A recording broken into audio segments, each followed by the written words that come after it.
Hello everyone, मेरा नाम सचिन खेवाल है और मैं आप सभी का स्वागत करता हूं मेरे चैनल द एग्जामिन लाइव पर। और जैसा कि आप सभी जानते हैं, हम डिस्कस कर रहे हैं सीआईएसएफ एसी एलडीसी के एग्ज़ाम से रिलेटेड क्वेश्चंस, एक पीवाईक्यूज की सीरीज़ 2024 से 2009 तक, जिसमें कि हमने सभी पीवाईक्यूज डिस्कस किए हैं और आप प्लेलिस्ट में जाके यह चेकआउट कर सकते हैं। और आज का हमारा डिस्कशन रहेगा एसेज जो पेपर 2 में आते हैं और उनके से रिलेटेड इंपॉर्टेंट टॉपिक्स जो अभी करंट में न्यूज़ में है, और लास्ट 10 ईयर्स के एसेज को हम डिस्कस करेंगे कि कैसे उन्हें अप्रोच करना है, किस पर्सपेक्टिव को ध्यान में रखते हुए वह एसेज सेलेक्ट किए गए होंगे उस पार्टिकुलर ईयर में, और हम उनको कैटेगराइज, उनको डिवाइड और एनालाइज करने की कोशिश करेंगे ताकि हम आने वाले जो 2025 का एग्ज़ाम है उसमें आने वाले जो टॉपिक्स हैं उनको ट्रेस आउट कर सकें। तो हम 2015 से 2024 के सभी एसेज को रीड आउट करूंगा मैं आपके लिए और एनालाइज करेंगे, और जो नेक्स्ट 2025 में आने के लिए जो पोटेंशियल टॉपिक्स हैं उनको भी डिस्कस करेंगे। तो शुरू करते हैं। तो सबसे पहले लेंगे हम 2015 के एग्जाम में जो एसए के टॉपिक्स आए थे, क्योंकि 2015 से 2024 तक डिस्कस करेंगे और फिर 2025 के जो एग्जाम में आने के लिए जो पोटेंशियल टॉपिक्स हैं उनको डिस्कस करेंगे। तो 2015 में जो एसेज में सबसे पहला एसेज था वह cleaning Ganga a possible mission से रिलेटेड एसेज था, और यह बहुत ही पोटेंशियल टॉपिक था 2015 के लिए, क्योंकि जून 2014 में क्लीन गंगा मिशन को स्टार्ट किया गया था गवर्नमेंट ऑफ इंडिया के द्वारा। यह करंट अफेयर से मोटिवेटेड एक टॉपिक था और यहाँ से हमें लर्निंग लेनी है कि करंट अफेयर्स से रिलेटेड जो टॉपिक्स हैं वह भी एग्जाम पर्सपेक्टिव से काफ़ी इंपॉर्टेंट होते हैं। और जैसा कि टाइटल सजेस्ट करता है क्लीनिंग गंगा, तो यह हमें इंट्रोडक्शन में बेसिक क्लीनिंग गंगा रिवर से रिलेटेड और हाईलाइट करते हुए कि जो कल्चरल और रिलीजियस सिग्निफिकेंस है गंगा रिवर का, उससे रिलेटेड यहाँ पर कंटेंट लिखना है। और फिर हमें जो पोल्यूशन का मीनेंस गंगा फेस कर रही है उससे रिलेटेड इंट्रोडक्शन में लिखना है। और फिर हम बॉडी पार्ट्स को डिस्क्राइब करेंगे, जिसमें हम करंट स्टेट गंगा रिवर का क्या है उससे रिलेटेड फैक्ट्स और डाटा इंट्रोड्यूस करेंगे। फिर सोर्स ऑफ पोल्यूशन और industrial waste, agricultural run off, sewage water treatment से रिलेटेड डिफरेंट डायमेंशन डिस्कस करेंगे। फिर डिस्कस करेंगे challenges and obstacles, and last में हम सोल्यूशन प्रोवाइड करेंगे क्लीनिंग गंगा मिशन से रिलेटेड। तो नेक्स्ट क्वेश्चन देखते हैं, making armed forces attractive to youngsters. तो यंगस्टर्स के लिए आर्म फोर्सेस को कैसे अट्रैक्टिव बनाया जाए। तो बेसिकली कुछ जो पॉइंट्स हो गए वह है, एक तो जो रेड टेपिज्म है फोर्सेस में उसको रिड्यूस करे जाए, जो ब्यूरोक्रेटिक जो अफसरशाही है उसको रिड्यूस किया जाए, और स्किल डेवलपमेंट पर इंडिविजुअल के ध्यान दिया जाए, इनोवेशन को प्रोमोट किया जाए, सैलरी स्ट्रक्चर को भी रिवैम्प किया जा सकता है, और टेक्नोलॉजी और जो मॉडर्न गैजेट्स है उनको इंट्रोड्यूस किया जाए, जिससे यंगस्टर्स जो है वो अटैच्ड फील करे और उनकी पर्सनल ग्रोथ पर ध्यान दिया जाए, क्योंकि जो नई जनरेशन है वह पर्सनल ग्रोथ फोकस्ड है। तो इनसे रिलेटेड हम चीज़ें इस ऐसे में लिख सकते हैं। नेक्स्ट एसेज है पॉलिटिक्स विदाउट इथिक्स। तो जब पॉलिटिक्स में इथिक्स नहीं होंगे तो यह करप्शन को प्रमोट करेंगे और करप्शन बढ़ेगा, और जो कॉमन गुड की चीज़ें हैं, जैसे कि कॉमन गुड की चीज़ों पर ध्यान न देकर पर्सनल बेनिफिट्स को ज़्यादा प्रायोरिटी दी जाएगी, और सोसाइटी में इनसे पोलराइजेशन भी बढ़ेगा और सोशल डिवीज़न होगा, अकाउंटेबिलिटी, रिस्पॉन्सिबिलिटी कोई भी मिनिस्टर्स या जो पॉलिटिशियंस है वो नहीं लेंगे, और डेमोक्रेसी का इरोजन होगा। तो नेक्स्ट टॉपिक डिस्कस करते हैं, इंडियाज़ डिफेंस प्रिपेयर्डनेस। तो इसमें हमें लर्निंग लेनी है कि एक जो ऐसे है वो डिफेंस से रिलेटेड भी होता है एग्जाम में, और इसमें हम कैसे डिफेंस को मॉडर्नाइज कर सकते हैं, कैसे हम बॉर्डर इंफ्रास्ट्रक्चर को इंप्रूव कर सकते हैं, इंडिजीनियस जो डिफेंस प्रोडक्शन है उसको कैसे बढ़ा सकते हैं, कैसे हम जॉइंट ट्रेनिंग कराकर जो प्रिपेयर्डनेस है डिफेंस फोर्सेज की उनको इंप्रूव कर सकते हैं, और फोर्स से रिलेटेड जो साइबर सिक्योरिटी थ्रेट्स है उनको कैसे डील कर सकते हैं, इस बारे में हम इस एसेज में लिख सकते हैं। नेक्स्ट ऐसे होगा, judicial activism is useful for civil society. तो जुडिशियल एक्टिविज्म बेसिकली होता है कि जुडिशियरी सू मोटो इनिशिएट्स करके किसी पब्लिक इशू को का कोर्ट रूम ट्रायल करे। तो जुडिशियरी जब एक्टिवली सोसाइटी को चेंज करने के लिए लेजिस्लेटिव और एग्जीक्यूटिव से कुछ स्टेप आगे जाकर पब्लिक इशू पर अपने ओपिनियन देती है तो उसे जुडिशियल एक्टिविज्म कहते हैं। और जुडिशियल एक्टिविज्म पर हम लिख सकते हैं कि यह जो लेजिस्लेचर और एग्जीक्यूटिव का गैप है उसको फिलअप करेगा जुडिशियल एक्टिविज्म, और एम्पावर करेगा यह सिविल सोसाइटी को, और फंडामेंटल राइट्स को प्रमोट करेगा जुडिशियल एक्टिविज्म, और जो सोशल जस्टिस है वह प्रमोट होगा जुडिशियल एक्टिविज्म से। और यहाँ हम एग्जीक्यूटिव को रिस्पॉन्सिबल और अकाउंटेबल भी होल्ड कर सकते हैं। तो इससे रिलेटेड हम इस एसेज में लिखेंगे, और यह 2015 के है पांचों एसेज। अभी हम 2016 के ऐसे डिस्कस करेंगे। 2016 का जो सीआईएसएफ एसी एलडीसी का एग्जाम है, पार्ट 2 का जो एग्जाम है जिसमें ऐसे कंप्रीहेंशन प्रिसाइज आते हैं वह अवेलेबल नहीं है। तो यहाँ पर सीएपीएफ का जो एसी का एग्जाम आता है उसके ऐसे लिए गए हैं, और उनमें 6 ऐसे आते हैं एक एग्जाम में। तो ये 6 ऐसे देख लेते हैं 2016 के लिए ओनली। तो पहला ऐसे है, the owners of maintaining healthy relations with Nepal is on India. तो जो रिस्पॉन्सिबिलिटी है हेल्दी रिलेशंस मेंटेन करने की, वो इंडिया के ऊपर है। और वह इसलिए है क्योंकि इंडिया साइज़ में, पॉपुलेशन में नेपाल से कहीं ज़्यादा बड़ा है, तो एज ए बिग ब्रदर यह इंडिया की रिस्पॉन्सिबिलिटी हो जाती है। और इसमें हम बेसिकली जो कल्चरल, ज्योग्राफिकल और हिस्टोरिकल सिग्निफिकेंस है इंडिया नेपाल रिलेशनशिप का, हम वह डिस्कस कर सकते हैं। और जो इंटरनेशनल ऑर्गेनाइजेशंस में पार्टिसिपेशन है, जैसे बिम्स्टेक वगैरह में जो पार्टिसिपेशन है इंडिया और नेपाल का, उनसे रिलेटेड लिख सकते हैं। और यह काफ़ी अच्छा ऐसे होगा। और ऐसे यहाँ से हमें एक लर्निंग मिलती है कि हम जो कंट्री के साथ में बायलैटरल जो रिलेशनशिप्स हैं वह हम तैयार कर सकते हैं कुछ अपने आसपास के जो नेबरिंग कंट्रीज़ हैं उनके साथ में, जो कि हमें यूजफुल होगा इन फ्यूचर अगर ऐसे जाए। तो नेक्स्ट क्वेश्चन देखते हैं, farmers suicide in India a sign of impending disaster. तो फार्मर सुसाइड एक एवरग्रीन, एवरलास्टिंग टॉपिक है जो न्यूज़ में रहता ही है। और इसमें हम लिख सकते हैं कि फार्मर का जो डेप्ट बर्डन है वह कैसे दिन ब दिन बढ़ रहा है, फार्मर का डेप्ट बर्डन, और जिसकी वजह से ऐसे एक्सट्रीम स्टेप्स फार्मर को लेने पड़ते हैं। और यहाँ पर पुअर गवर्नमेंट पॉलिसीज़ को भी हाईलाइट किया जा सकता है। और जो करप्शन है इन पीडीएस सिस्टम में, सब्सिडीज़ में जो करप्शन है, जैसे कि नॉर्थ ईस्ट के लिए कहते हैं कि वहाँ के लिए अगर 100 रुपये हम भेजते हैं तो वहाँ पर सिर्फ 10 to 15 ही पहुँच पाते हैं, बाकी सभी करप्ट जो ऑफिसर्स है, करप्ट ब्यूरोक्रेसी है, वह खा जाते हैं बीच में। तो हम यहाँ पर करप्शन से रिलेटेड लिख सकते हैं। और क्रॉप फेल्योर और क्लाइमेट चेंज की वजह से जो मौसम में जो चेंजेस होते हैं उनसे फार्मर सुसाइड कैसे हाइक होते हैं यह भी बताया जा सकता है। जैसे महाराष्ट्र में सूखा पड़ने की वजह से काफ़ी फार्मर सुसाइड्स हुए। तो नेक्स्ट क्वेश्चन देखते हैं, India needs to redefine the relations between the centre and the states. तो सेंटर और स्टेट के बीच के जो रिलेशंस है उसको कैसे रीडिफाइन करना चाहिए इंडिया को। तो बेसिकली हमें यहाँ पर जो कोऑपरेटिव फेडरलिज्म है उसको प्रमोट करना चाहिए, उससे रिलेटेड एक्ट और लॉ लेकर आने चाहिए, ताकि हम जो फाइनेंशियल, जो एडमिनिस्ट्रेटिव जो फेडरलिज्म है कि सभी एक यूनिट की तरह काम करें, उससे रिलेटेड हम लिख सकते हैं। और जो डिसेंट्रलाइजेशन है उसको प्रमोट करने की ज़रूरत है। जैसे कि हाल ही की गवर्नमेंट में सेंट्रलाइजेशन को बढ़ाया जा रहा है, तो हम डिसेंट्रलाइजेशन को प्रमोट कर सकते हैं, जहाँ पर स्टेट को थोड़ा ऑटोनॉमी दिया जाए अपने स्फेयर में अपने लोगों के लिए काम करने का। और जो डिस्प्यूट रिजोल्यूशन मैकेनिज्म है स्टेट और सेंटर के, जो डिस्प्यूट्स होते हैं उनको रिजोल्व करने के लिए, तो उनको स्ट्रेंथन करना चाहिए। और हमें स्टेट को परफॉर्मेंस के बेसिस पर प्रेफरेंस देनी चाहिए, जो स्टेट्स अच्छा कर रहे हैं उनको रिकॉग्नाइज किया जाए। तो उससे रिलेटेड हम इस ऐसे में लिखेंगे। तो नेक्स्ट ऐसे देखते हैं, is development possible at the cost of environment. तो यह एक क्वेश्चन है और यह एक एवरलास्टिंग क्वेश्चन है कि एनवायरनमेंट को प्रीफर किया जाए या डेवलपमेंट को, क्योंकि डेवलपमेंट को भी नहीं छोड़ा जा सकता। बहुत सारी पॉपुलेशन है जो पॉवर्टी से जूझ रही है, जिनको डेवलपमेंट करके जिनको पॉवर्टी से बाहर निकालना है, और एनवायरनमेंट को भी ज़्यादा हार्म नहीं पहुंचाया जा सकता। तो क्या एनवायरनमेंट की कॉस्ट पर हम डेवलपमेंट कर सकते हैं? हम जो इतना माइनिंग कर रहे हैं, क्लाइमेट चेंज से इतने नुकसान हो रहे हैं, क्या डेवलपमेंट ऐसा डेवलपमेंट करना सही होगा जो सस्टेनेबल नहीं होगा और आने वाली पीढ़ियों को जिसके लिए पे ऑफ करना पड़ेगा? तो यहाँ पर बेसिकली हम शॉर्ट टर्म गेंस और लॉन्ग टर्म कंसिक्वेंसेज पर लिख सकते हैं कि जो डेवलपमेंट है उससे हमें शॉर्ट टर्म गेंस तो होगा इस तरह की अनसस्टेनेबल डेवलपमेंट से, लेकिन हमें जो लॉन्ग टर्म कंसिक्वेंसेज है वह भी फेस करने होंगे। और हम एनवायरनमेंट का जो डिग्रेडेशन है उसके जो कॉन्स है वह भी हम मेंशन करेंगे इसमें। और सस्टेनेबल डेवलपमेंट एक पोटेंशियल सोल्यूशन हो सकता है ऐसी सिचुएशन में कि हम जो हमारे एनर्जी रिसोर्सेज है उनको जुडिशियसली यूज़ करें, और जो बैलेंस है इकोनॉमिक और सोशल और इन्वायरमेंट की चीज़ों में वह बैलेंस बनाए। हमें इनोवेशन को प्रमोट करना होगा, स्टिमुलेट करना होगा इनोवेशन को, और जिससे कि हमारा स्टैंडर्ड्स ऑफ लिविंग भी हाई रहे, स्टैंडर्ड ऑफ लिविंग इंप्रूव हो, और हम इन्वायरमेंट को भी साथ के साथ प्रोटेक्ट करें। हमें ग्रीन टेक्नोलॉजीज़ को बढ़ावा देना होगा, जो इको फ्रेंडली है, जो हमारी एग्रीकल्चर में जो टेक्नोलॉजी है वह सस्टेनेबल टेक्नोलॉजी यूज़ करनी होगी।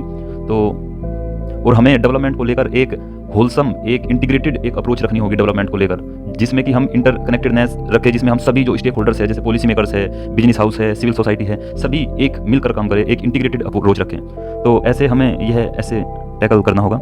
नेक्स्ट क्वेश्चन देखते हैं, revamping our banking system is the need of the hour. तो यह 2016 के लिए काफ़ी रिलेवेंट टॉपिक था काफ़ी, और यह करंट का उस टाइम पर करंट से यह मोटिवेटेड टॉपिक था, क्योंकि डीमोनेटाइजेशन किया गया था और डिजिटल जो बैंकिंग है वह धीरे धीरे प्रमोट की जा रही थी।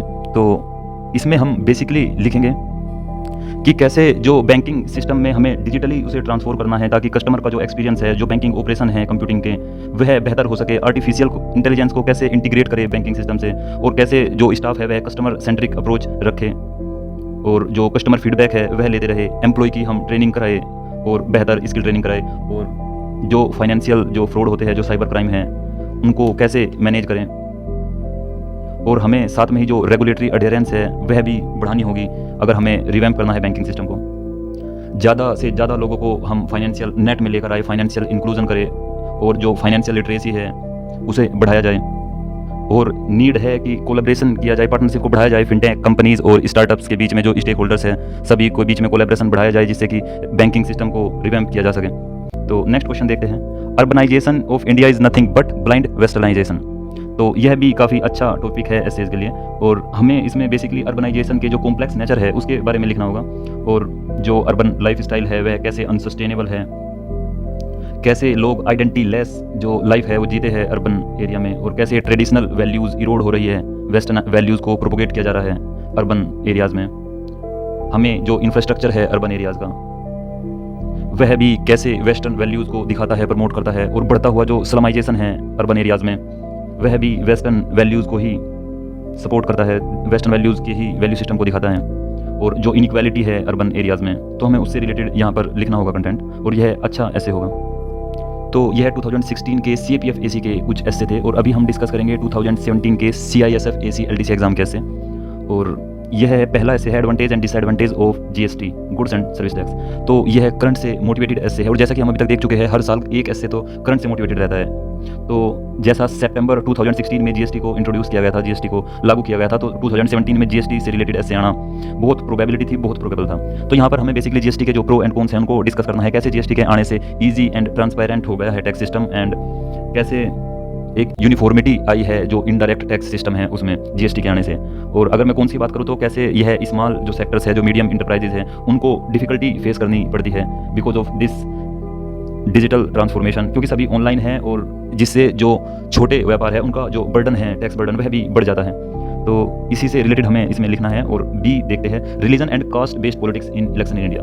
तो यह इंडिया के लिए पिकुलर है कि यहाँ पर रिलीजन और कास्ट बेस्ड जो पॉलिटिक्स है वह बहुत ज़्यादा है, और वोट बैंक्स के लिए जो है पावर स्ट्रक्चर को ग्रैब करने के लिए पॉलिटिशियंस कास्ट का यूज़ करते हैं, रिलीजन का यूज़ करते हैं, सोसाइटी को डिवाइड करती है यह, और जो इंटर कास्ट जो राइवलरी है वह प्रमोट होती है। रिलीजन के थ्रू लोगों के सेंटिमेंट्स को इवोक किया जाता है और एक उन्हें डायरेक्ट किया जाता है।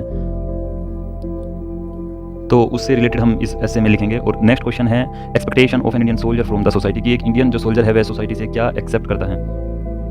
तो एक इंडियन सोल्जर सोसाइटी से एक्सेप्ट करता है कि सोसाइटी में जो सिविलाइज जो वैल्यू है वह प्रमोट हो, और सोसाइटी रेस्पेक्ट करे, सोसाइटी की सेफ्टी की एक्सपेक्टेशन रखता है। और यह भी कह सकते हैं कि सोसाइटी से यह एक्सपेक्ट करता है कि जो उसकी हार्डशिप्स वो फेस करता है उसके बारे में भी डिस्कशन हो और उन्हें भी इम्प्रूव किया जाए। और सिविल सोसाइटी जो है वो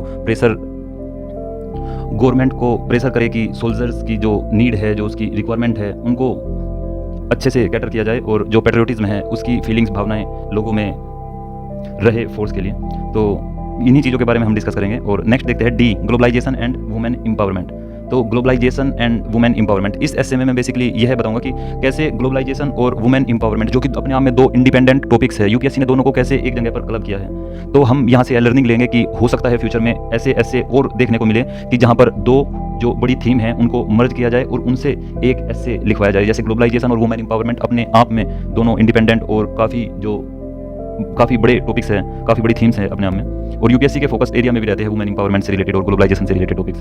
तो आगे भी ऐसा हो सकता है कि जो दो बड़ी थीम्स हैं उनको लेकर कोई ऐसे बनाई जाए। और बेसिकली हमने यह लर्निंग लिया कि जो करंट से रिलेटेड है, करंट से मोटिवेटेड है, वह एक टॉपिक, और एक जो है डिफेंस से रिलेटेड एक टॉपिक रहता है, और जो दो थीम्स हैं उनको भी एक जगह क्लब करके पूछा जा सकता है यूपीएससी में। तो हम यह डिस्कस करते हैं कि ग्लोबलाइजेशन का वुमेन एम्पावरमेंट पर कैसे इंपैक्ट है। ग्लोबलाइजेशन के होने से जो वुमेन के जो एक्सिस है, जॉब्स में, एजुकेशन में जो नई नई अपॉर्चुनिटी है वो बहुत ज़्यादा बढ़ी है, और वुमेन का जो टेक्नोलॉजी में जो पार्टिसिपेशन है वह भी बढ़ा है काफ़ी, और जो ग्लोबल सप्लाई चेन में, मैन्युफैक्चरिंग में जो पार्टिसिपेशन है वुमेन का वह भी ग्लोबलाइजेशन के होने से काफ़ी इंक्रीज़ हुआ है। और अब वुमेन्स के राइट्स की बात प्रोएक्टिवली होने लगी है, और इक्वलिटी को, इक्वल वैल्यूज़ को प्रमोट किया जा रहा है वुमेन से रिलेटेड। तो इसमें हम इनसे रिलेटेड डिस्कस करेंगे। तो नेक्स्ट देखते हैं इंडिया पाकिस्तान रिलेशंस टुडे। तो जैसा कि हमने अभी लास्ट टाइम डिस्कस किया था कि नेपाल और इंडिया के रिलेशंस, तो ऐसे ही जो नेबरिंग कंट्रीज़ हैं या जो ऐसे कंट्रीज़ हैं जो करंट अफेयर्स में इंडिया और उनके जो रिलेशंस हैं वो न्यूज़ में हैं, तो ऐसे कंट्रीज़ के साथ में इंडिया और उनके रिलेशंस जो है डिस्कस हो सकते हैं, डिफरेंट डायमेंशन पर डिस्कस हो सकते हैं, जैसे इकोनॉमिक जो ट्रेड के जो डायमेंशन हैं, जो उनके डिफेंस से रिलेटेड डायमेंशन है, टेक्नोलॉजिकल जो उनकी कोलैबोरेशन है, पॉलिटिकल जो सिचुएशन है, तो उनसे रिलेटेड डिस्कस हो सकते हैं। तो इंडिया पाकिस्तान के रिलेशंस को 2017 के परिप्रेक्ष्य में डिस्कस करना है इस ऐसे में। और तो बेसिकली वही नॉर्मल जो एक सेट परफॉर्मा होता है ऐसे क्वेश्चंस का, हम वही हिस्टोरिकल और कल्चरल जो चीज़ें हैं वो डिस्कस करेंगे। करंट्स में जो सिक्योरिटी अरेंजमेंट है दोनों के बॉर्डर्स पर, जो इकोनॉमिक है, जो ट्रेड है, उनसे रिलेटेड चीज़ें डिस्कस करेंगे। और कैसे दोनों के कल्चर, जैसे बॉलीवुड है, क्रिकेट है, कैसे दोनों कंट्री एक तरह से यूनाइट होती है इमोशनली, वह चीज़ें डिस्कस करेंगे इसमें। तो नेक्स्ट देखते हैं, यह हमारा 2017 का CISF AC LDC का एग्ज़ाम था और अभी हम डिस्कस करेंगे 2018 का एग्ज़ाम। 2018 का एग्ज़ाम का पहला ऐसे है इंडिया इजराइल रिलेशनशिप से, India Israel relationship it's political and economic implications for India. तो इंडिया और इजराइल के रिलेशन, जैसा कि मैंने आपको बताया कि जो न्यूज़ में रहते हैं बहुत ज़्यादा, जैसे इंडिया जो है पाकिस्तान और श्रीलंका है और नेपाल है, ये नेबरिंग कंट्री है, लेकिन इजराइल के साथ में इंडिया के रिलेशन जो न्यूज़ में रहते हैं, जैसे USA इंडिया के साथ न्यूज़ में रहता है, रसिया न्यूज़ में रहता है, इंडिया चाइना न्यूज़ में रहते हैं। तो इंडिया इजराइल के जो रिलेशंस है उनके जो पॉलिटिकल और इकोनॉमिक जो डायमेंशन है उनके बारे में डिस्कस करेंगे और उनके इंडिया पे क्या इंप्लीकेशंस हैं। तो इसमें हम बेसिकली जो फ्री ट्रेड एग्रीमेंट है इंडिया और इजराइल में और उससे इंडिया को कैसे नुकसान है, हम यह चीज़ डिस्कस करेंगे। जो डिप्लोमेटिक जो टाई है, जो हम वेरियस इंटरनेशनल फोरम्स पर इजराइल के लिए जो डिप्लोमेटिक हम साइड लेते हैं, जैसे अभी इंडिया और हमास का जो कन्फ्लिक्ट था उसमें इंडिया जो है एब्सटेन करता है, इंडिया जो है एक मतलब वोकल होकर साइड नहीं लेता है। तो और जो डिफेंस है इंडिया और इजराइल के बीच में, जैसे हम इजराइल से ड्रोन मिसाइल सर्विलेंस से रिलेटेड जो टेक्नोलॉजी है जो इंडिया इजराइल से लेते हैं, और यहाँ पर हम डिस्कस कर सकते हैं कि जो जो इंटरनेशनल सोलर अलायंस है उसमें इंडिया और इजराइल का पार्टनरशिप है, पार्टिसिपेशन है, वह डिस्कस कर सकते हैं। तो नेक्स्ट क्वेश्चन देखते हैं, एबोलिशन ऑफ ट्रिपल तलाक and it's likely impact on the status of Muslim women. तो जैसा कि गवर्नमेंट ने 2019 में ट्रिपल तलाक से रिलेटेड जो एक्ट है वो पास किया और यह 2018 में न्यूज़ में रहने वाला टॉपिक था। तो यहाँ से हम यह देखते हैं कि जो न्यूज़ में रहने वाले जो टॉपिक्स हैं वह भी एक पोटेंशियल ऐसे फ्रेम किया जा सकता है उन पर। तो ट्रिपल तलाक को एबोलिश करने के लिए जो लाइकली इम्पैक्ट है जो स्टेटस ऑफ वुमेन, जो मुस्लिम वुमेन है उनके ऊपर क्या इंपैक्ट होगा। तो इसमें बेसिकली हम डिस्कस करेंगे कि कैसे ट्रिपल तलाक जो है हमारे कॉन्स्टिट्यूशन के अगेंस्ट है, कॉन्स्टिट्यूशनल इथोज के अगेंस्ट है, और यह कितना डिस्क्रिमिनेटरी होता है वुमेन के पर्सपेक्टिव से और स्पेशली जो मुस्लिम वुमेन है उनके पर्सपेक्टिव से। और हम डिस्कस करेंगे कि जो नेगेटिव इम्पैक्ट्स है ट्रिपल तलाक के जो सोसाइटी पर, ओवरऑल सोसाइटी पर जो नेगेटिव इम्पैक्ट है, और हम यहाँ पर कुछ केसेस भी डिस्कस करेंगे, जैसे बानो केस हैं जो ट्रिपल तलाक से रिलेटेड केस है उनको भी डिस्कस करेंगे। तो हम ये सब डिस्कस करेंगे इस हिस्से में। तो नेक्स्ट क्वेश्चन देखते हैं, drafting in the security forces for at least 3 years should be made mandatory for Indian youth. तो इसमें हमें क्या डिस्कस करना है कि जो फोर्सेज में जो इंडियन यूथ का जो है 3 साल के लिए मैंडेटरी करना चाहिए उनका सर्विस, तो यह कंपलसरी सर्विस करने से रिलेटेड है। तो यहाँ पर हम बेसिकली लिखेंगे कि यह जो है ऐसा करने से डिसिप्लिन प्रमोट होगा और ऐसा करने से जो फिजिकल फिटनेस है ओवरऑल सोसाइटी का वह भी प्रमोट होगा, क्योंकि ऐसा मानते हैं कि जो फोर्स में है जो वह फिट होते हैं और इससे एक यूनिटी बढ़ेगी, देश के प्रति हमारी जो डिवोशन है वह ज़्यादा होगा। और नेक्स्ट इसका थोड़ा जो ड्रॉबैक डिस्कस करेंगे, तो इससे इनोवेशन कम होगी, क्योंकि जो कोई बंदा कहीं किसी और फील्ड में काम करता, जैसे किसी इंजीनियरिंग में काम करता और वह 3 साल अगर सिक्योरिटी फोर्सेज में सर्व करेगा तो वह इतना इनोवेटिव प्रोडक्टिव इंजीनियरिंग में नहीं रह पाएगा उन 3 साल जब वह अनटच रहेगा और सिक्योरिटी और जो फोर्स का कल्चर है उसे सीखेगा, अडोप्ट करेगा। तो यह हम बेसिकली ड्रॉबैक्स में डिस्कस कर सकते हैं, लेकिन ज़्यादा हमें जो मतलब कंटेंट है वो प्रोवाइड कराना होगा कि यह बेहतर कैसे है और इनसे क्या चीज़ें सोसाइटी में इंप्रूव होगी। तो नेक्स्ट क्वेश्चन देखते हैं, नेक्स्ट ऐसे VIP culture in India and the problems faced by the common man. तो यह काफ़ी अच्छा ऐसे है और काफ़ी ब्यूटीफुली इसको लिखा जा सकता है, क्योंकि यह बहुत ही देखा जा सकता है सोसाइटी में कि VIP कल्चर हर जगह VIP कल्चर है और कैसे यह कॉमन जो इंसान है उसको कैसे हैम्पर करता है, कैसे उसके लिए काउंटर प्रोडक्टिव होता है। तो इस ऐसे का शुरुआत मैं बेसिकली एक उससे करना चाहूँगा स्टेटमेंट से। एक धनखड़ जो हमारे वाइस प्रेसिडेंट है धनखड़ जी, उनका एक स्टेटमेंट था कि VIP culture is an abrasion, it is an incursion when viewed through anvil of equality. कि जो VIP कल्चर है वह एक तरह का इनकर्जन है, एक तरह का एंक्रोचमेंट है जो हमारी इक्वल वैल्यूज़ है उनमें।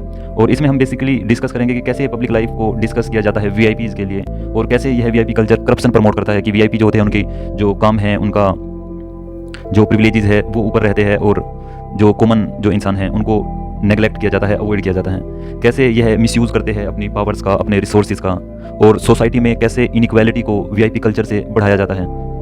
तो हम ये सब डिस्कस करेंगे इस ऐसे में। नेक्स्ट ऐसे देखते हैं, adversity is the torch stone of character. तो यह थोड़ा फिलोसफिकल और इथिकल ऐसे हैं और मोरल जो है ऐसे हैं, और इस तरह के ऐसे जो है नॉर्मली चूज़ नहीं करने चाहिए क्योंकि ये सब्जेक्टिव ऐसे होते हैं। और यहाँ पर बेसिकली हम क्या लिखेंगे, यहाँ पर हम लिखेंगे कि कैसे एडवर्सिटी जो है हमारी इनर स्ट्रेंथ को, हमारी रिजिलियंट, कैसे हमें रिजिलियंट बनाता है और कैसे हमारे अंदर जो है जो कंपैशन का जो वैल्यूज़ है वो कैसे हमारे अंदर इनबिल्ड करता है, हमें कैसे पर्सनल ग्रोथ में हेल्प करती है एडवर्सिटी, और कैसे हमारा मोरल जो क्रेज़ है वह बढ़ता है एडवर्सिटी में, और हमारा जो कैरेक्टर है वह फॉर्म होता है, एक बेहतर कैरेक्टर का हम निर्माण करते हैं। तो इसी से रिलेटेड हमें इसमें लिखना है और यह काफ़ी अच्छा ऐसे होगा, लेकिन यह मैं रिकमेंड ज़्यादा नहीं करूँगा कि ऐसे लिखने चाहिए फिलोसफिकल, क्योंकि ये सब्जेक्टिव होते हैं और जो नंबर है वह भी वेरी कर सकते हैं कि हमें लगे हमने बहुत अच्छा लिखा है लेकिन हमें कम नंबर मिले, क्योंकि यह मेनली तो होगा कि जो एग्जामिनर है, जो चेकर है, जो कॉपी चेक करते हैं वो कैसे लेते हैं इन चीज़ों को। तो नेक्स्ट देखते हैं, यह हमने 2018 का जो एग्ज़ाम है वह डिस्कस किया, अभी हम 2019 का एग्ज़ाम डिस्कस करते हैं और यह CISF AC LDC का 2019 का एग्ज़ाम है और इसमें जो पहला ऐसे है वह cashless economy is not practicable in India. तो 2019 में ऐसा परसेप्शन था कि कैशलेस इकोनॉमी प्रैक्टिसेबल नहीं होगी, लेकिन कोविड के आने से जो डिजिटल बैंकिंग सिस्टम ने जो एक्सपेंड किया है, जो UPI का जो कल्चर आया है, तो कैशलेस जो इकोनॉमी है कितना बड़ा है कैशलेस इकोनॉमी का दायरा। और इस ऐसे में हम डिजिटल पेमेंट इंफ्रास्ट्रक्चर को और जो POS जो मशीन्स है, पॉइंट ऑफ सेल, और हमारा जो इंक्रीज्ड एडोप्शन है डिजिटल पेमेंट्स को, जो हमने कैश ट्रांजैक्शन को जो रिड्यूस किया है, उनसे रिलेटेड डिस्कस करेंगे। और हम डिस्कस करेंगे कि कितना ग्रोथ हुआ है लास्ट 5 ईयर्स में जो है फिनटेक इंडस्ट्री का, और हम इंक्रीज्ड फाइनेंशियल इंक्लूजन की बात करेंगे कि कैसे 2014 से और 2024 तक जो फाइनेंशियल इंक्लूजन है वो बढ़ा, ज़्यादा से ज़्यादा बैंक अकाउंट्स खुले। तो यह हम डिस्कस करेंगे इसमें और यह काफ़ी अच्छा ऐसे होगा। तो नेक्स्ट देखते हैं, role and responsibilities of security forces in disaster management. तो इसमें हम डिस्कस करेंगे कि कैसे सिक्योरिटी फोर्सेज रोल प्ले करती है, कैसे रिस्पॉन्सिबिलिटी लेती है डिजास्टर मैनेजमेंट में, और कैसे जब कहीं भी डिजास्टर आती है तो फोर्सेज के द्वारा रेस्क्यू और रिलीफ ऑपरेशंस चलाए जाते हैं, कैसे मेडिकल एड प्रोवाइड कराई जाती है, फूड डिस्ट्रीब्यूट किया जाता है, वाटर और शेल्टर प्रोवाइड की जाती है लोगों को, और डिजास्टर के दौरान भी कैसे लॉ एंड ऑर्डर मेंटेन किया जाता है फोर्सेज के द्वारा। और हम बात करेंगे कि ह्यूमैनिटेरियन जो एफर्ट्स है लाइक NGOs और अदर स्टेक होल्डर्स जो है उनके बीच में कैसे कम्युनिकेशन फोर्सेज के द्वारा एस्टेब्लिश किया जाता है, और जो फोर्सेज है वह स्पेशलाइज होती है डिजास्टर को टैकल करने के लिए, जैसे NDRF का फोर्सेज है, और वह कैसे क्रिटिकल इंफ्रास्ट्रक्चर को सपोर्ट प्रोवाइड कराते हैं जो हमारे क्रिटिकल इंफ्रास्ट्रक्चर होते हैं। तो इसी से रिलेटेड हम इस ऐसे में डिस्कस करेंगे चीज़ें। और नेक्स्ट है role of Indian diaspora in redefining its diverse cultural and literacy heritage. तो उससे पहले मैं बताना चाहूँगा कि जैसे डिजास्टर मैनेजमेंट का टॉपिक है और सिक्योरिटी फोर्सेज के लिए जो रोल और रिस्पॉन्सिबिलिटीज़ है, इससे रिलेटेड भी यह एक ऐसे टॉपिक्स आते हैं एग्जाम में, और यह एक फोर्स से रिलेटेड हो जाएगा टॉपिक। जैसा कि हम पहले बात कर चुके हैं कि एक करंट अफेयर से मोटिवेटेड टॉपिक पर एक ऐसे रहता है हर साल, और एक फोर्स से रिलेटेड टॉपिक पर भी एक ऐसे हर साल रहता है। और एक हमने बात किया कि कैसे डिफरेंट जो थीम्स होती हैं, जो मेजर थीम्स हैं, उनको मर्ज करके UPSC क्वेश्चंस फ्रेम करने लगा है, ऐसे पूछने लगा है। तो अभी हम डिस्कस करेंगे role of Indian diaspora in redefining its diverse cultural and literary heritage. तो कैसे इंडियन डायस्पोरा जो लोग भारत के बाहर देशों में रहते हैं वह कैसे रीडिफाइन कर रहे हैं हमारी कल्चरल और जो लिटरेसी की जो हमारी हेरिटेज है, जो हमारी कैसे जो कल्चरल वैल्यूज़ है, कैसे हमारे cultural festival Diwali, Holi, Navratri foreign countries में ग्लोबली जो है सेलिब्रेट किए जाते हैं, कैसे जैसे महाकुंभ का आयोजन हुआ, कैसे फॉरेन से जो श्रद्धालु है फॉरेन से भी इंडिया में आए, कैसे हमारी कल्चरल वैल्यूज़ जो है डायस्पोरा के थ्रू जो है प्रोपोगेट हो रही है दूसरे देशों में, प्रोपोगेट नहीं जो मतलब सर्कुलेट हो रही है दूसरे देशों में, कैसे हमारे म्यूज़िक, हमारा डांस, हमारी आर्ट, हमारा बॉलीवुड दूसरे देशों में जैसे बहुत अच्छा रिस्पॉन्स रहता है, कैसे जो है न्यू वॉइस और न्यू पर्सपेक्टिव्स को एंकरेज किया जाता है, कैसे एक्सपेरिमेंट और ग्लोबलाइज जो एक लिटरेरी जो वर्ल्ड है कि हमारे यहाँ का लिटरेचर विदेशों में पढ़ा जाता है, विदेशों का लिटरेचर यहाँ पर पढ़ा जाता है, और जो ये लिटरेचर है यह कैसे चैलेंज करता है जो ट्रेडिशनल जो नैरेटिव्स हैं। तो उससे रिलेटेड हम यहाँ पर चीज़ें लिखेंगे और इसमें इंडियन डायस्पोरा का जो ह्यूज रोल है उसको हाईलाइट करेंगे। तो नेक्स्ट देखते हैं me too movement a bold feminist initiative. तो हम इसमें बेसिकली मी टू मूवमेंट के बारे में डिस्कस करेंगे, और यह काफ़ी फेमस मूवमेंट था, 2006 में यह शुरू हुआ था, और यह एक फेमिनिस्ट मूवमेंट था। फिर बाद में यह जैसे ब्लैक्स जो USA में है उन्होंने भी मी टू मूवमेंट को चलाया, और मी टू मूवमेंट में क्या था कि जो आपने सफ़र किया है वह ही मुझे सफ़र करना पड़ रहा है। तो इसमें कैसे वुमेन्स जो है सफ़र करती है, कैसे इनइक्वालिटी को ट्रीट किया है, टैकल किया है जो बोल्ड फेमिनिस्ट है, और कैसे जो साइलेंस है सेक्सुअल हैरेसमेंट को लेके और उसको साइलेंस को तोड़ा गया, और एक ब्रेक जो शिफ्ट है, एक पैराडिग्म जो शिफ्ट है वह आया कल्चरल वैल्यूज़ में, और जो अकाउंटेबिलिटी है, जस्टिस है वह प्रमोट किया गया, और इसका हमारे वर्क प्लेस पर जो है बहुत वास्ट जो इम्पैक्ट हुआ, और ग्लोबल रीच और इंटरसेक्शनैलिटी को, रेसिज्म को, सेक्सिज्म को, होमोफेबिया को कैसे हाईलाइट किया गया। तो उसी से रिलेटेड हम इसमें लिखेंगे। और नेक्स्ट देखते हैं justice delayed is justice denied.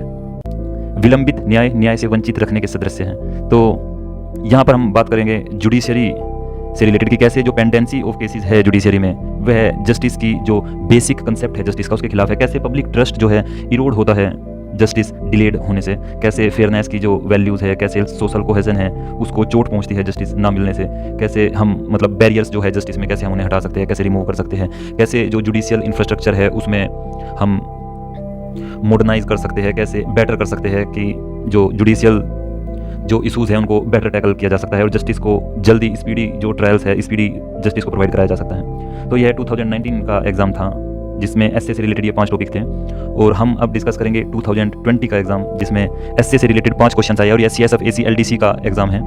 तो हम पहला एसए देखते हैं, responsibility of the state towards the disable. Disable के लिए स्टेट का क्या रिस्पॉन्सिबिलिटी है।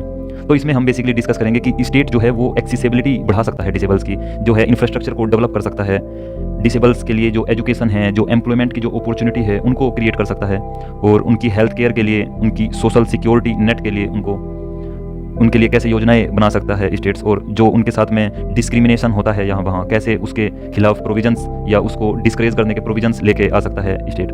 और स्टेट जैसे कि एक बहुत बड़ा ऑर्गेनाइजेशन है, वह डाटा भी होता है उसके पास में और डाटा की रिसर्च करके बेहतर पॉलिसीज़ बना सकते हैं स्टेट डिसेबल्स के लिए, ताकि डिसेबल्स की जो समस्या है उनको कम किया जा सके, उनको बेहतर लाइफस्टाइल प्रोवाइड किया जा सके। तो नेक्स्ट क्वेश्चन देखते हैं, स्कीम्स फॉर सीनियर सिटीजन। तो सीनियर सिटीजन्स के लिए क्या स्कीम्स लेके आ सकती है गवर्नमेंट और क्या सीनियर सिटीजन्स के लिए स्कीम है, तो हम वह डिस्कस करेंगे इसमें। और जैसे कि Indira Gandhi old age pension scheme है काफ़ी लंबे टाइम से, तो और जैसे राष्ट्रीय वयोश्री योजना है, पीएम वया वंदना योजना है, तो हम इन जो स्कीम्स हैं इनके बारे में बात कर सकते हैं। और जैसा कि हाल ही की गवर्नमेंट ने जो हेल्थ केयर है वह 70 ईयर्स से ऊपर के जो सीनियर सिटीजन्स हैं उनकी हेल्थ केयर को फ्री किया है, तो उससे रिलेटेड हम इसमें लिख सकते हैं। और नेक्स्ट देखते हैं women and the armed forces. तो जैसा कि मैंने आपको बताया कि बहुत जो मेजर थीम्स होती है यूपीएससी की उनको कैसे क्लब किया जाता है, आर्म्ड फोर्सेस और वुमेन का थीम दोनों मेजर थीम है और दोनों को क्लब किया गया है यहाँ पर, और यह यूपीएससी हर साल करता है और यह ट्रेंड में रहता है। तो हो सकता है इस बार भी कोई 2 बड़ी थीम्स को क्लब करके ऐसे बनाया जा सके। तो यहाँ पर बेसिकली हम बात करेंगे कि कैसे आर्म्ड फोर्सेस में जो वुमेन का पार्टिसिपेशन है, जो उनका रिप्रेजेंटेशन है वह बढ़ा है, इंक्रीज़ हुआ है। और हम बात करेंगे कि जो स्टीरियोटाइप्स था कि जो आर्म फोर्सेस है वह सिर्फ मैन के लिए है, मेल के लिए है, और फिजिकल स्ट्रेंथ को डोमिनेटेड किया जाता था आर्म फोर्सेस में, तो कैसे वुमेन के आने से जो ये स्टीरियोटाइप्स है यह टूटे हैं, यह खत्म हुए हैं, और ग्लास सीलिंग जो थी वुमेन के लिए उसको खत्म किया गया है, तोड़ा गया है। वुमेन एम्पावरमेंट का आर्म फोर्सेस में वुमेन के आने से इम्प्रूव हुआ है वुमेन एम्पावरमेंट भी, और जो फाइनेंशियल जो इंडिपेंडेंस है, जैसे वुमेन्स आर्म फोर्सेस में आई तो उनका सैलरी स्ट्रक्चर अच्छा हुआ, उनके फाइनेंशियल इंडिपेंडेंट हुई वो वुमेन, तो वह भी वुमेन एम्पावरमेंट के लिए बड़ा हेल्पफुल रहा। और आर्म फोर्सेस में आने से वुमेन के जो रोल मॉडल्स हैं वह तैयार हुए, और रोल मॉडल्स क्या करते हैं, वह इंस्पायर करते हैं एक जनरेशन को। तो जो अच्छे जो पोस्ट पर जो वुमेन है वह इंस्पायर करती है और वुमेन्स को, तो हम उससे रिलेटेड यहाँ पर डिस्कस करेंगे। और यह अच्छा एक एस्से है जिसमें कि ज़्यादा से ज़्यादा नंबर गेन किए जा सकते हैं और बेहतर से बेहतर कंटेंट देकर, कंटेंट प्रोवाइड कराकर। तो नेक्स्ट देखते हैं global warming and international cooperation.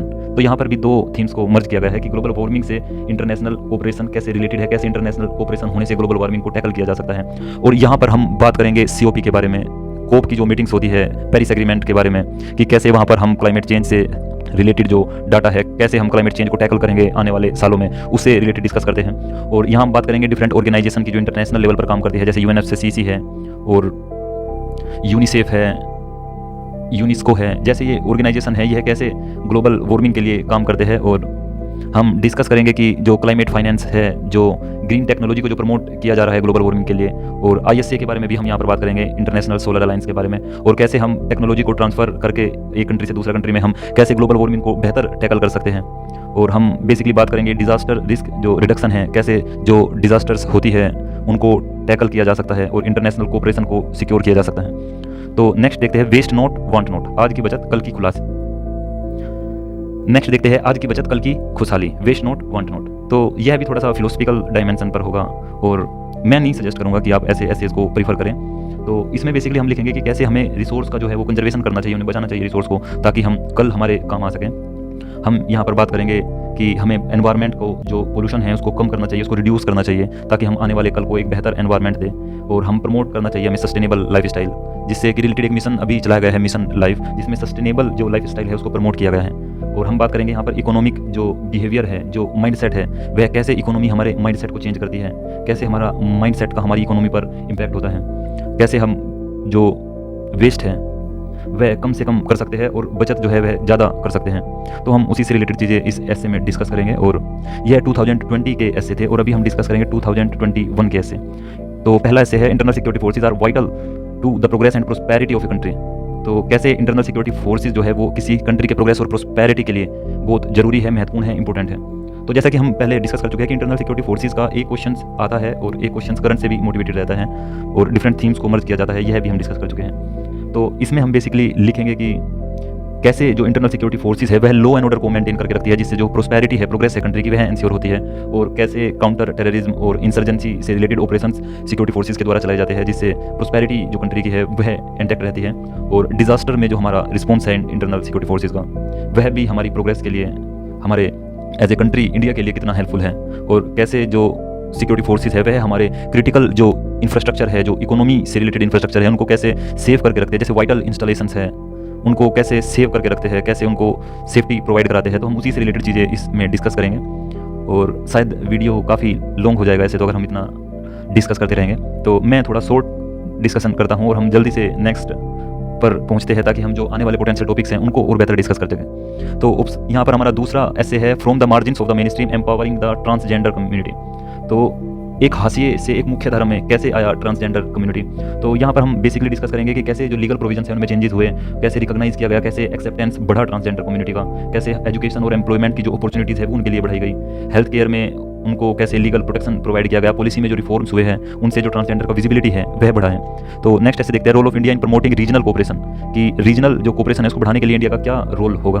तो हम जो रीजनल लीडरशिप है उसको प्रमोट कर सकते हैं, उसको बेहतर लीडरशिप आ सकती है जो है रीजन से, और इकोनॉमिक इंटीग्रेशन कर सकते हैं रीजन का, जिससे कि जो कोऑपरेशन है वो बढ़ेगा, कनेक्टिविटी बढ़ा सकते हैं, रोड्स, रेलवेज, पोर्ट्स, इंफ्रास्ट्रक्चर को इंप्रूव कर सकते हैं। इंफ्रास्ट्रक्चर डेवलपमेंट से भी जो रीजनल कोऑपरेशन है वह बढ़ेगा, और हम असिस्टेंस प्रोवाइड करा सकते हैं, एड प्रोवाइड करा सकते हैं रीजनल जो कमजोर जो वर्ग है उनको, जिससे रीजनल जो कोऑपरेशन है सभी को एक तल पर, एक सरफेस पर लेकर आया जा सके। नेक्स्ट देखते हैं sustainable development for a greener future. तो एक ग्रीनर फ्यूचर के लिए, सस्टेनेबल डेवलपमेंट के लिए हम यहाँ पर बेसिकली डिस्कस करेंगे कि कैसे जो रिन्यूएबल एनर्जी है वह कैसे इफिशिएंट जो होगी सस्टेनेबल डेवलपमेंट के लिए, और कैसे असिस्टेंस और फाइनेंस जो मेजर हर्डल है वह टैकल किए जाएंगे, कैसे लैंड यूज़ के जो पैटर्न्स है उनको ग्रीनर फ्यूचर के लिए चेंज किया जाएगा, कैसे उनमें बदलाव लाए जाएंगे, सर्कुलर जो इकोनॉमी है उसको कैसे प्रमोट किया जाएगा, कैसे बेहतर किया जाएगा। और हम डिस्कस करेंगे कि जो हमारी वेस्ट मैनेजमेंट से रिलेटेड जो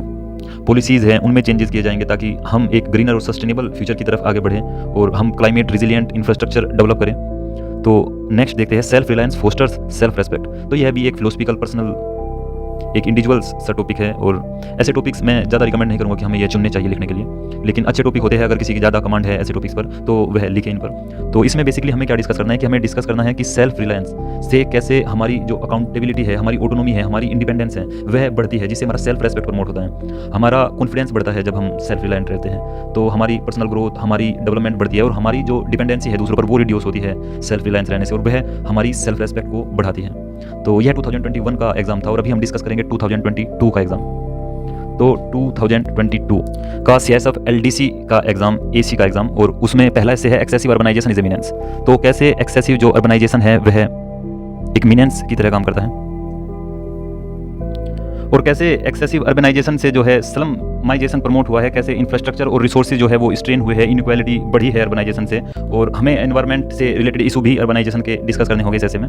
नेक्स्ट ऐसे है significance of soft skills in career development. Career development में सॉफ्ट स्किल का क्या सिग्निफिकेंस है, क्या महत्व है। तो सॉफ्ट स्किल से हम एम्प्लॉयबिलिटी बढ़ जाती है, और जो रिलेशनशिप्स है वो बेहतर होते हैं ऑर्गेनाइजेशन में, कैरियर में, और जो कोलैबोरेशन है वो बढ़ता है एक दूसरे के लिए, अडेप्टेबिलिटी बढ़ती है, हम किसी भी स्पेस पे जाके जल्दी अडेप्टेबल होते हैं अगर हमारे सॉफ्ट स्किल्स अच्छे हैं, और लर्निंग को भी सॉफ्ट स्किल से बढ़ाया जा सकता है।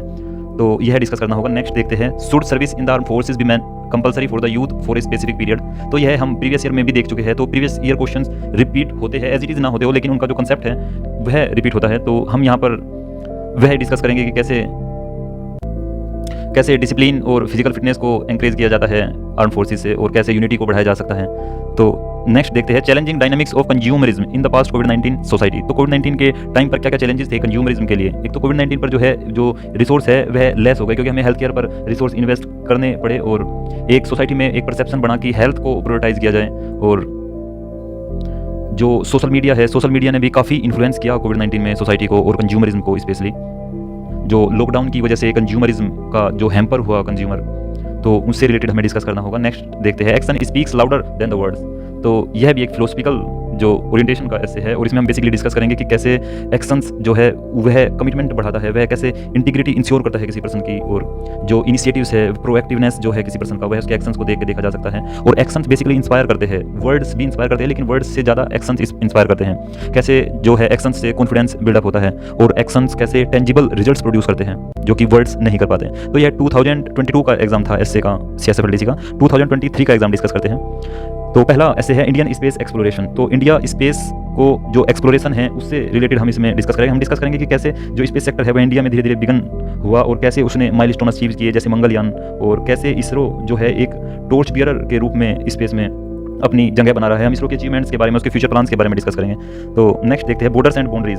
तो यह इसमें हम बेसिकली जो है वह डिस्कस करेंगे कैसे जो ट्रेड है, जो सिक्योरिटी है, वह बॉर्डर्स और बाउंड्री से जुड़ा हुआ है। कैसे जो कल्चरल जो रेसिप्रोकल जो आदान प्रदान था वह बॉर्डर और बाउंड्रीज के थ्रू होता है। हम सिक्योरिटी डायमेंशन को डिस्कस करेंगे। हम डिस्कस करेंगे रेगुलेशंस के बारे में और जो ग्लोबल पेनिट्रेशन है सोशल मीडिया का बाउंड्री और बॉर्डर से, वह भी डिस्कस करेंगे। नेक्स्ट देखते हैं एंटरप्रेन्योरशिप एंड सेल्फ एम्प्लॉयमेंट। तो एंटरप्रेन्योरशिप से सेल्फ एम्प्लॉयमेंट को कैसे बढ़ाया जा सकता है, कैसे नई नई जॉब्स क्रिएट की जा सकती है और कैसे जो इनोवेशंस है उसको और बढ़ाया जा सकता है, क्योंकि जो ट्रेडिशनल जो है वह इनोवेशंस नहीं करते ज़्यादा और एंटरप्रेन्योरशिप जो है इनोवेटिव आइडियाज़ लेकर आती है। कैसे हम सेल्फ एम्प्लॉयमेंट से फ्रीडम बढ़ा सकते हैं, ऑटोनॉमी बढ़ा सकते हैं, फाइनेंशियल इंडिपेंडेंट को इंश्योर कर सकते हैं, कैसे इकोनॉमिक ग्रोथ किया जा सकता है एज ए इंडिविजुअल और एज ए कंट्री ऑल्सो, और कैसे यह काफ़ी रिस्की है और इससे हम रिजिलियंट होना सीखते हैं, कैसे हमारी लर्निंग बढ़ती है एंटरप्रेन्योरशिप और सेल्फ एम्प्लॉयमेंट से।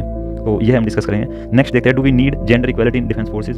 तो यह भी डिफेंस फोर्सेज से रिलेटेड एक ऐसे है और जैसा कि हम डिस्कस कर चुके हैं कि एक ऐसे आता है जो डिफेंस से रिलेटेड होते हैं। यहाँ पर तो 2 ऐसे हो गए। तो क्या यह ज़रूरत है कि जो जेंडर इक्वालिटी है वह डिफेंस फोर्सेज में भी, तो हम डिस्कस करेंगे कि यह बहुत ज़रूरी है और यह स्टीरियोटाइप्स जो है उनको ब्रेक करता है। काफ़ी इंक्लूसिव होता है कि जो जेंडर है, मेल है, फीमेल है, वे सभी इंक्लूसिव होकर काम करें और कैसे जो ऑपरेशनल जो इफेक्टिवनेस है वह बढ़ती है, क्योंकि ऐसा जनरली माना जाता है कि जो वुमेन होती है वह ज़्यादा प्रोफेशनली वर्क करते हैं और कैसे एड्रेस किए जाते हैं सिक्योरिटी इशूज़, कैसे सोशल चेंज होता है वुमेन्स को इंक्लूड करने से, उन्हें इक्वालिटी प्रोवाइड करने से।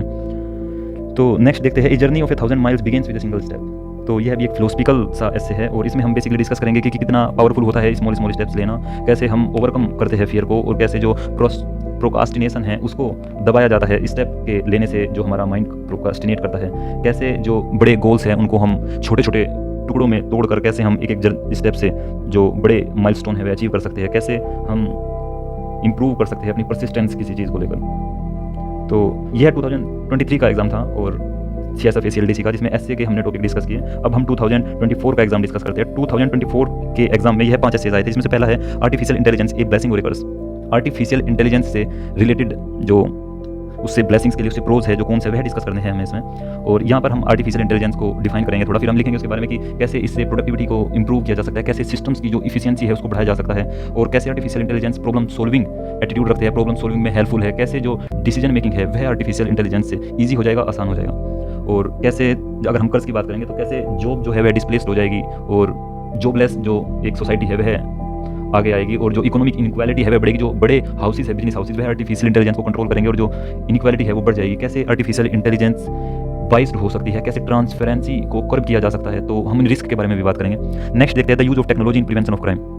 तो यह दोनों ऐसे जो है टेक्नोलॉजी से रिलेटेड है। The use of technology in prevention of crime, तो यहाँ पर हम डिस्कस करेंगे कि कैसे हम सर्विलेंस को बढ़ा सकते हैं, कैसे मॉनिटरिंग बढ़ाई जा सकती है, कैसे डाटा का एनालिटिक्स जो है वह बेहतर किया जा सकता है और उससे जो पॉलिसी है उनको गाइड किया जा सकता है, कैसे साइबर और फोरेंसिक में जो टेक्नोलॉजिकल एडवांसमेंट है उससे क्राइम को कैसे प्रिवेंट करने में हमें हेल्प मिलती है। नेक्स्ट देखते हैं prospects of eco tourism. Eco tourism के प्रोस्पेक्ट्स क्या है, तो इसमें हम बेसिकली डिस्कस करेंगे कि इको टूरिज्म क्या है और कैसे हम कंजर्वेशन कर सकते हैं नेचुरल जो टूरिज्म स्पॉट है, कैसे हम एम्पावर कर सकते हैं वहाँ की लोकल कम्युनिटी को, हम जो है एम्पावर कर सकते हैं, जॉब्स प्रोवाइड होगी उन्हें, वहाँ पे ग्रोथ होगा ओवरऑल इन्वायरमेंट का, और कैसे जो लाइफ स्टाइल है वह चेंज होगा, हम अवेयर होंगे और ज़्यादा दूसरी कम्युनिटी के बारे में सेंसिटिव होंगे, तो उसी से रिलेटेड हम यहाँ पर डिस्कस करेंगे। नेक्स्ट देखते हैं the future of India as a global power. तो ग्लोबल पावर के रूप में भारत का भविष्य कैसा होगा, तो हम यहाँ पर बेसिकली बात करेंगे इंडिया के इकोनॉमिक ग्रोथ के बारे में, इंडिया के डेवलपमेंट के बारे में, इंफ्रास्ट्रक्चरल डेवलपमेंट जो है हम बात करेंगे यहाँ पर, डिप्लोमेसी के बारे में, जो ग्लोबल जो प्रेजेंस है, जो ग्लोबल गवर्नेंस है उसमें इंडिया का जो ग्लोबल प्रेजेंस है उसके बारे में, हम टेक एडवांसमेंट के लिए जो मेजर्स लिए है, जो इनोवेशन को प्रमोट करने वाले जो आइडियाज़ है वह यहाँ पर डिस्कस करेंगे, और हम एक पॉजिटिव फ्रेम, एक पॉजिटिव आउटलुक के साथ में यह से लिखेंगे। तो नेक्स्ट देखते हैं can there be rights without duties. तो यह भी एक कॉन्स्टिट्यूशनल फिलोसफिकल एक मोरल सा ऐसे है, और इसमें हम बेसिकली डिस्कस करेंगे कि कैसे दोनों इनहेरिटेड है, कैसे इनहेरेंट कनेक्टेडनेस है राइट्स में और ड्यूटीज़ में, कैसे जो है राइट्स के लिए प्रीरिक्विजिट होती है ड्यूटीज़, कैसे एक दूसरे पर इनके कंसिक्वेंसेस होते हैं, और कैसे यह बैलेंस और हार्मोनी मेंटेन करते हैं सोसाइटी में। तो यह 2024 का एसए का एग्ज़ाम है बेसिकली। और अब हम डिस्कस करते हैं कि इन फ्यूचर क्या पोटेंशियल टॉपिक्स हो सकते हैं एसए के, और जो हमने लर्निंग लिया पिछले 10 साल के एसए से उसका यूज़ करेंगे, और जो करंट अफेयर्स में जो टॉपिक्स हैं उनको देखेंगे और उनसे एक बेहतर एसए के टॉपिक्स को प्रिडिक्ट करेंगे नेक्स्ट ईयर 2025 के एग्ज़ाम के लिए। तो देखते हैं। तो हम डिस्कस करेंगे करंट अफेयर्स के टॉपिक, और करंट अफेयर्स के टॉपिक में सबसे पहले मैं बात करूंगा जो इंटरनल सिक्योरिटी से रिलेटेड टॉपिक हो गए। उनमें जो हॉट टॉपिक्स है वह है एक तो मॉडर्नाइजेशन ऑफ CAPF, और एक हम यहाँ पर आर्टिकल 370 जो कश्मीर इशू से रिलेटेड है वह भी पोटेंशियल टॉपिक है एसएस के लिए कि उसके क्या कंसिक्वेंसेस हुए, कैसा परफॉर्मेंस रहा आर्टिकल 370 के हटने के बाद। तो यह चीज़ें भी पूछी जा सकती है। और इंटरनल सिक्योरिटी में हम मणिपुर इशू जो इंसर्जेंट है बेसिकली उनसे रिलेटेड भी क्वेश्चन देख सकते हैं, क्योंकि यह भी लास्ट ईयर से काफ़ी न्यूज़ में रहने वाली चीज़ें हैं। तो इंटरनल सिक्योरिटी के बाद हम डिस्कस करेंगे एनवायरनमेंट से रिलेटेड क्या चीज़ें पोटेंशियल क्वेश्चंस के रूप में पूछी जा सकती हैं। तो इन्वायरमेंट से रिलेटेड एक एग्रीकल्चर से रिलेटेड जो पॉलिसीज़ है, और एग्रीकल्चर हमारे जो क्लाइमेटिक कंडीशंस है वह कैसे एग्रीकल्चर को इम्पैक्ट करती हैं, तो उससे रिलेटेड क्वेश्चंस आ सकता है। और हम बात करेंगे कि कैसे आर्टिफिशियल इंटेलिजेंस से इन्वायरमेंट को जो इम्प्रूव किया जा सकता है, इन्वायरमेंटल जो थ्रेट्स है उनको कैसे टैकल किया जा सकता है। तो नेक्स्ट हम देखते हैं डिजिटल जो रिवॉल्यूशन है उससे रिलेटेड भी क्वेश्चन पूछे जाने की संभावनाएं बहुत ज़्यादा है कि कैसे बैंकिंग और जो साइबर जो थ्रेट्स हैं वह सोसाइटी के लिए एक मीनेंस बन चुका है, और कैसे जो सोशल मीडिया है वह हमारी कम्युनल और हार्मोनी के लिए रिस्पॉन्सिबल है और कैसे उत्तरदायी हो सकता है।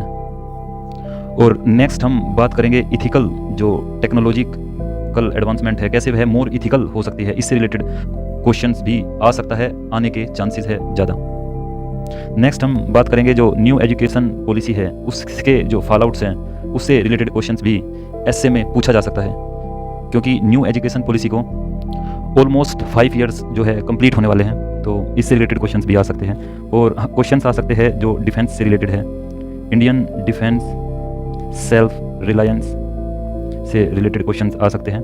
और डिफरेंट थीम्स को भी इस साल एसेज में मर्ज किया जा सकता है, जैसे टेक्नोलॉजी का थीम्स है उसके बिजनेसेस पर क्या इम्पैक्ट होगे, क्या टेक्नोलॉजी के हेल्थ केयर पर इम्पैक्ट होगे, कैसे हेल्थ केयर को इम्प्रूव किया जा सकता है टेक्नोलॉजी से, कैसे एग्रीकल्चर में टेक्नोलॉजी हेल्पफुल हो सकती है, कैसे बैंकिंग सेक्टर में जो डेवलपमेंट है वे टेक्नोलॉजिकल जो डेवलपमेंट है, और कैसे कि जो टेक्नोलॉजी है वह वुमेन से कैसे रिलेटेड है, जो साइबर जो क्राइम्स होते हैं और कैसे साइबर फ्रॉड्स होते हैं जो बैंकिंग सेक्टर में, इनसे रिलेटेड भी ऐसे आने के चांसेस काफ़ी ज़्यादा हैं, क्योंकि यह करंट में बहुत ज़्यादा रहने वाले टॉपिक है और पूरे साल यह करंट में रहने वाले इशूज़ हैं।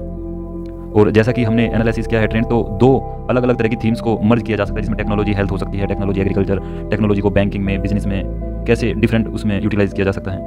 और जो डिफेंस से रिलेटेड क्वेश्चंस हैं उसमें बेसिकली जो सेल्फ रियलाइजेशन है, जो मॉडर्नाइजेशन है डिफेंस का, वह कैसे किया जा सकता है, उससे रिलेटेड क्वेश्चंस आ सकते हैं। तो एक बार फिर देख लेते हैं नेशनल एजुकेशन पॉलिसीज़ पर क्वेश्चन आने के चांसेस है, क्योंकि 2024 में अमेंडमेंट हुआ है नेशनल एजुकेशन पॉलिसी में और अभी ऑलमोस्ट 5 साल कंप्लीट होने वाले हैं, तो उसके फॉलोआउट्स के बारे में भी ऐसे पूछा जा सकता है। इथिकल टेक्नोलॉजी में इथिक्स कैसे यूज़ किया जाता है, जैसे AI है तो काफ़ी जो इथिकल कंसर्न है AI को लेकर वह भी पूछा जा सकता है, और यह भी हॉट टॉपिक्स है काफ़ी। और सोशल मीडिया का जो इन्फ्लुएंस है हमारी सोसाइटी पे, कैसे हमारे कम्युनल जो हार्मोनी है, कैसे सोशल मीडिया मतलब डिस्टर्ब कर रहा है कम्युनल हार्मोनी को, उससे रिलेटेड भी टॉपिक्स आ सकता है, और यह फिलोसफिकल भी हो सकते हैं ऐसे।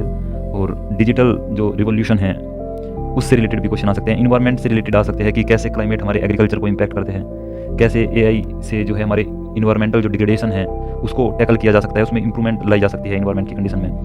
और जो इंटरनल सिक्योरिटी में मॉडर्नाइजेशन है CAPF का, यह भी पूछा जा सकता है, जैसे कि CSF का एग्जाम है।